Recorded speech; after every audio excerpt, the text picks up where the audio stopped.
एकमत विकासासाठी सर्वसामान्यांच्या प्रश्नांना वाचा फोडण्यासाठी महाराष्ट्रात प्रथमच मॅडम फॅक्टर ही संकल्पना घेऊन घराणेशाहीतील या जुन्या पैलवानांविरोधात जनतेच्या विकासासाठी सांगली लोकसभा मतदारसंघातून सुवर्णाताई गायकवाड यांचे चिन्ह आहे प्रेशर कुकर, यांना प्रचंड मतांनी विजयी करा।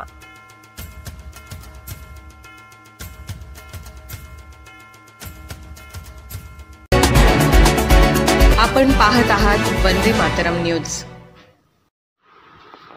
धरणगुत्तीत घरफोडी प्रकरणी तिघांना अटक, 4 दिवस पीसी। धरणगुत्ती तालुका शिरोळ येथील पूनम अभिजित पवार यांच्या बंद घराचे कुलूप तोडून चोरट्यांनी घरातील तिजोरीचे कुलूप तोडून 5 लाख रुपये किमतीचे दागिने लंपास केल्याची घटना रविवारी उघडकीस आली होती। या प्रकरणी शिरोळ पोलिसांनी संशयित आरोपींना अटक केली आहे। प्रवीण सुभाष गाडीवडर, वय 30, राहणार आंबेडकर सोसायटी जयसिंगपूर। करण मधुकर पडियार, वय 29, राहणार माळभाग धरणगुत्ती।